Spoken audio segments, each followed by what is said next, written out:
There are two kinds of news in this world. One you see in public. The other, I hope you never meet in person. At 1:17 in the morning, Marcus's keycard approved access to it. The directory in the lobby stopped at 13. There was no 14B.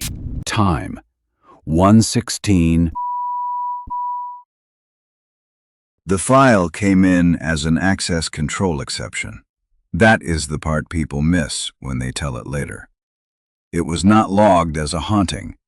It was not logged as a missing person report. It was not even logged as a security breach at first. It was one line in a night report from a downtown office building. Unauthorized floor approval. Possible card profile error. The guard who wrote it had been working the lobby desk for 3 months. His name was Marcus Vale. He was 31, new enough to still follow the post orders exactly, but not so new that the building could surprise him with ordinary things. He knew which tenants forgot to turn off their conference room lights. He knew which cleaning crew propped the loading door with a mop bucket. He knew the second elevator from the left made a hard little bounce between 9 and 10, even though maintenance kept saying it was within tolerance. The building was called Ellery Tower. It was not famous. 24 floors on the certificate, 13 tenant floors in active use, and a sealed upper stack that had been empty since a renovation plan died before funding cleared. The directory in the lobby stopped at 13. Everyone who worked the desk knew that. There was no 14B. At 1:17 in the morning, Marcus's keycard approved access to it. He was doing the west elevator check when it happened. That check was not complicated. Once after midnight, security had to walk the lobby, confirm all 4 elevator cars were parked correctly, test the emergency phone panel, and make sure no tenant had left an access card in the call slot. It was the kind of task that exists because one time, years earlier, somebody did forget a card, and now every guard after him has to prove he did not. Marcus had his flashlight in one hand and his card in the other. The elevator bank was quiet. The lobby lights had dropped into after-hours mode, which meant every other fixture was off, and the marble floor showed long, dark rectangles between the lit ones. The directory panel stood to his right. Brushed metal. Black tenant strips. Floor 1 through floor 13. He tapped his card against the reader beside the service elevator. The reader blinked green. The elevator panel lit up. A small text line appeared above the buttons. Access granted. 14B. Marcus stared at it long enough for the approval beep to finish echoing. Then he looked at the directory. It still stopped at 13. His first thought was not fear. It was that someone had pushed a bad permission update from the property office. That happened. Tenants changed suites. Contractors got temporary access. A card profile could carry an old floor group if nobody cleaned it up. He took a picture of the panel because his supervisor liked pictures more than explanations. Then he radioed the maintenance phone. "Tom, this is Lobby. Do we have a 14B in the service elevator profile?" Tom worked overnights for building maintenance, which meant he spent most of his shift answering questions that should have been answered before 5. His voice came back thick with sleep and irritation. "No." "Can you check?" "Marcus, the directory stops at 13. The reader just gave me 14B. There was a pause. Marcus heard Tom's chair creak through the radio. "Which car?" "Service car." "Stand by." Marcus stood there with his card still in his hand. The elevator doors stayed closed. The button panel was normal now. No 14B, no extra light. Just basement, lobby, 2 through 13, and the locked service key switch under a scratched plastic cover. Tom came back after about a minute. No 14B in the controller list. Then why did it approve? I don't know. Reader error. Reader said the floor name. Readers don't invent floor names. That was the first sentence that stayed with Marcus afterward.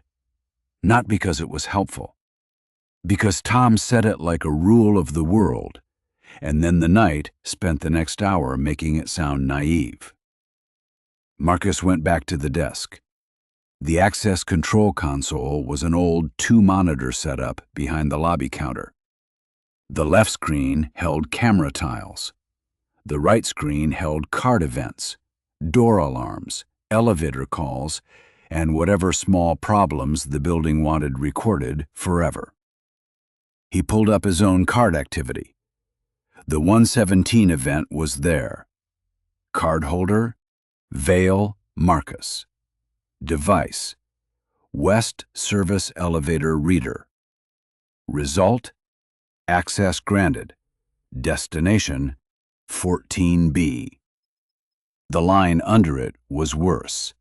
It said, area check completed. Time, 1:16:42. Marcus leaned closer to the screen. Area check completed. 38 seconds before the reader approved him. He had not entered the elevator. He had not left the lobby. He had not even pressed a floor button after the approval line appeared. He printed the log. That was habit. Nobody believes a night guard at 9 in the morning unless the machine accidentally agrees with him. So he printed the 2 lines, wrote the wall clock time in the margin, and set the paper beside the sign-in binder. Then the service elevator opened. No chime, no call light. Just the doors sliding apart behind him while the lobby stayed too quiet. Marcus turned around slowly. The car was empty. The overhead light inside it was on. The floor mat was clean. The inspection certificate was posted in its little frame, and the date on it was current. Nothing about the car looked wrong. That made it worse. He walked over but did not step inside. The button for 14 was not there. Neither was 14B. But the small display above the interior panel showed one line in pale green letters. 14B, ready. Marcus did what the post orders told him to do when an elevator behaved outside normal service. He blocked the car open with the approved rubber wedge, stood outside the threshold, and called maintenance again. Tom, service car is open at lobby. Display says 14B, ready. Tom did not answer right away. When he did, his voice had changed. Don't ride it. I wasn't planning to. I'm looking at the controller. That car is parked at lobby with doors closed. Marcus looked at the open car in front of him. Doors are open. Not on my screen. Camera can see me. Lobby camera has you at the desk. Marcus turned toward the camera dome above the directory. It pointed down at the elevator bank. The red status light was on. I'm standing in front of the service car, he said. Tom was quiet. Then he said, the camera tile shows you behind the counter. Marcus looked back at the desk. For 1 second, he expected to see himself there. There was nobody. The printer sat under the monitor. The sign-in binder was open. His coffee was beside the radio. The chair was pushed back the way he had left it. The elevator waited. The sensible thing would have been to close the car, lock the panel, and write the whole thing as a controller fault. Marcus knew that. He also knew what would happen in the morning. Someone would ask why he did not verify the physical condition after an access anomaly. Someone would ask why he had not checked whether a person was trapped. Someone would ask why the night report had feelings in it instead of steps.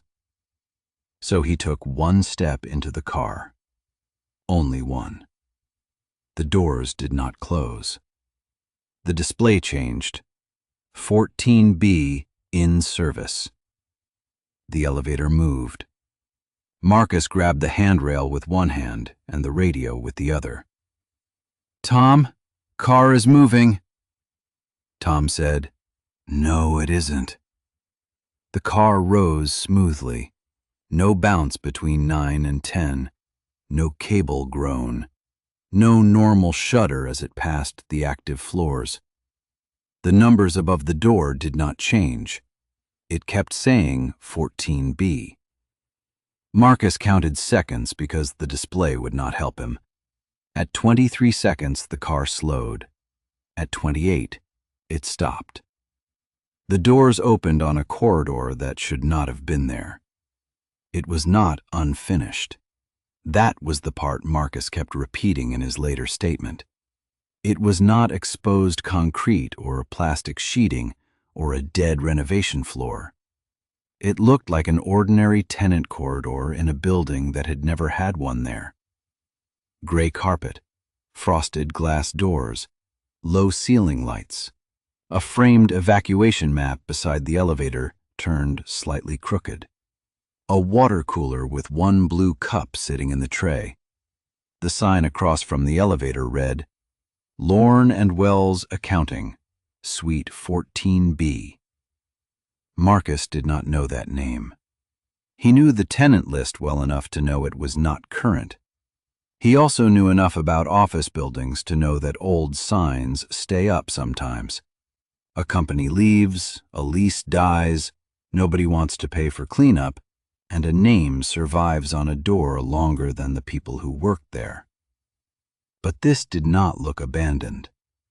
A desk lamp was on behind the glass. Somewhere farther in, a copier warmed and clicked once. The air smelled like toner and old coffee. Marcus stayed in the elevator. "Tom," he said, "I'm looking at suite 14B. The radio gave him static. Then Tom's voice came through, very low. "Lobby camera still has you at the desk." "Where does the elevator controller have me?" Lobby. "Where does access control have me?" Tom did not answer. "Tom." "It says you completed the area check." Marcus looked at the corridor. "When?" 1:16.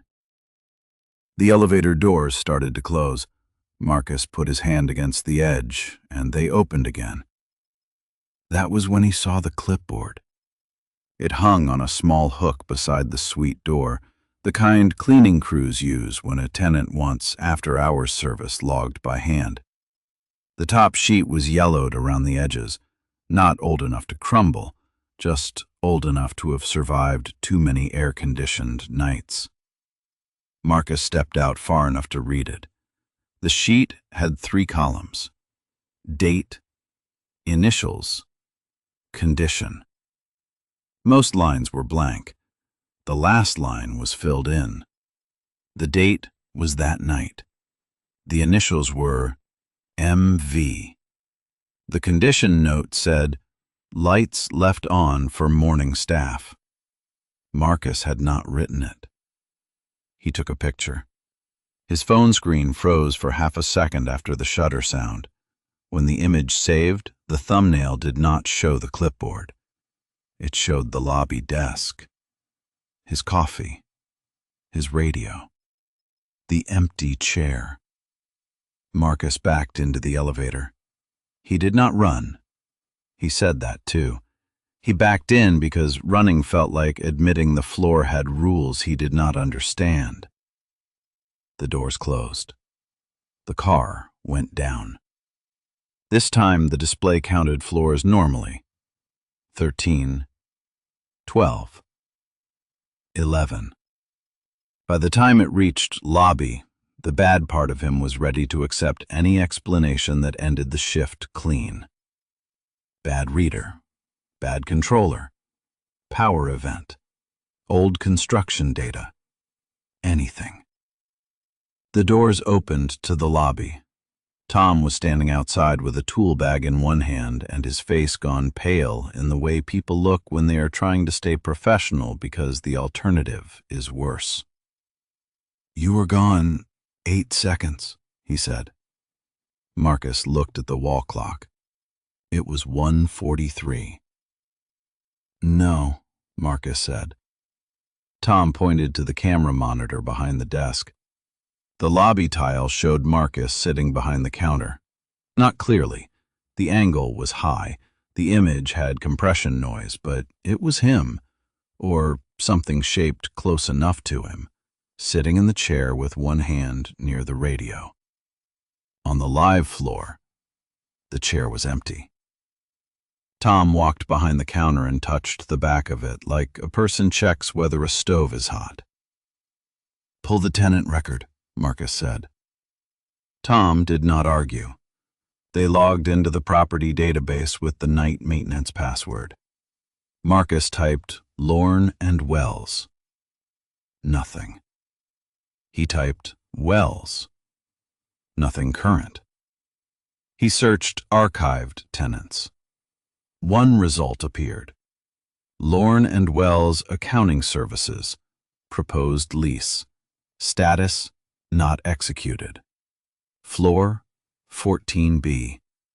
Last modified 11 years earlier. There was a contact name attached. Ellen Marsh. Tom read it once, then looked away. Marcus asked if he knew her. Tom said no too quickly. They found one scanned attachment under the proposed lease. It was not a signed contract. It was a move-in checklist, the kind property offices prepare before a tenant arrives. Most of the boxes were empty. Furniture delivery, phones, keys, cleaning, directory strip, elevator access, all blank. One box had been checked. Coffee service. Marcus almost laughed when he saw it, because the detail was too small for the size of what had happened. There was no executed lease, no active suite, no official floor, but somewhere in the system, 11 years earlier, someone had checked the box that meant morning coffee should be ready when the new tenant came in. The note beside it said, "Hold for Ellen. First day, Monday." Tom closed the attachment. "That is old garbage data," he said. "Then why is the reader using it?" "It is not." Tom rubbed both hands over his face and looked at the elevator bank. "There was a build-out planned above 13, he said, "before my time. They framed some service access, then the financing died. Property never finished it." "Was there a floor?" "There was space." "That is not what I asked." Tom did not answer. Marcus printed the attachment before Tom could tell him not to. In the morning, the property manager changed the report. Marcus had written, "Card approved access to non-listed floor 14B. Elevator transported guard to apparent tenant corridor. Access log shows area check completed before physical entry." The version that went into the monthly file said, "Temporary access profile mismatch. Guard advised to retest service reader. No tenant impact." Marcus kept the printout. He kept the photo, too. Even though the photo never showed what he had taken, it showed the lobby desk every time he opened it. Empty chair, coffee, radio, the corner of the sign-in binder. 3 weeks later, he quit Ellery Tower. Not dramatically, no argument, no final speech. He gave notice, trained the next guard, and left his badge in an envelope with the supervisor. On his last night, he did one thing that was not in the post orders. He stood in front of the directory after midnight and looked at the empty space under floor 13. Then, he set one paper cup of coffee on the small ledge below the panel. He said he did not know why. Maybe because the office on 14B had smelled like old coffee. Maybe because whoever was supposed to work there had never arrived. Maybe because some part of the building had kept the lights on for morning staff for 11 years, and nobody had come to turn them off. At 1:17, the service elevator opened behind him. Marcus did not turn around. The cup sat on the ledge. The doors stayed open for a while. Then they closed. When he checked the ledge, the coffee was gone. The next morning, the directory had not changed. It still stopped at 13. But the access log had one new line. Cardholder, Marsh Ellen. Device, West Service Elevator Reader. Result, access granted. Destination, lobby. Marcus printed it.